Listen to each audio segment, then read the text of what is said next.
Movement is my birthright. As the curtains rose and the pit band played their initial notes, I stood rigid on the stage, cold and clammy with the nerves, but also tingling with the thrill of getting to live out my Broadway dreams with a solo in a community theater performance of Godspell. The spotlight panned to my young 13-year-old face as I began to sing, and as practiced, I gestured slightly to the right with my right arm.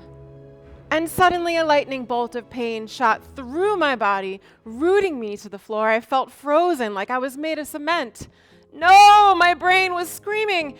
I can bear anything else, but don't take this from me. Don't take my ability to dance, my greatest joy. Panic was building in my stomach.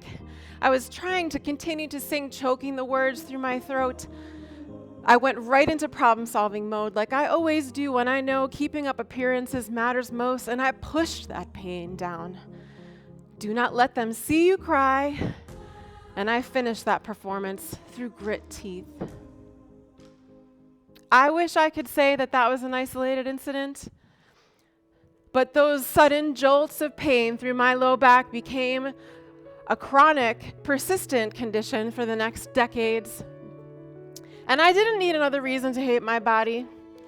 I had been told for so long that I wasn't built like a dancer and I could never be on Broadway because of it. And here I was in a vessel that couldn't even hold me up. I felt full of rage and resentful. And it wasn't until I made a choice to accept who I was, to accept my body, to cherish my body, that I was able to start finding peace inside and relief. And you know what? It took years, many years. I had to unravel all the stories I had told myself about the worthlessness of my body, of the fact that my body was inevitably going to break down when I needed it most. I had to also acknowledge and be honest with myself about the fact that I had built my whole identity around pleasing everybody else but me, and my health had taken a back seat. But I learned I could define health according to my terms, without the pressure of diet culture, without the stigma of my mental health and anxiety concerns. And I also learned that 1 in 5 adults in the US also faces chronic pain. In fact, 60% of us has a chronic condition. There is invisible suffering all around us. And there's so much discomfort, disability, depression, and despair.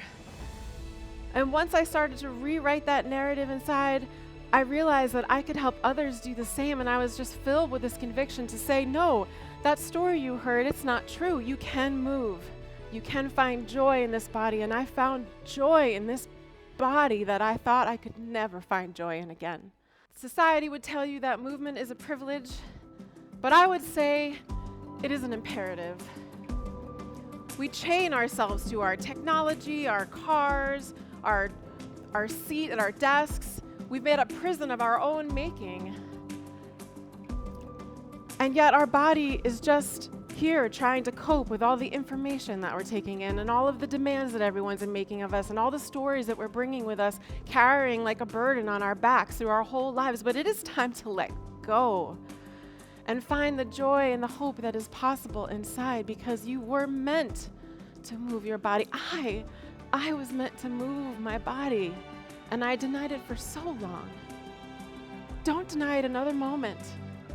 Reach out and claim that life that you were meant for, that active, mobile life, full of joy, fulfilling, rewarding, all the things that you believed weren't possible for you. I'm telling you, if I can do it, so can you.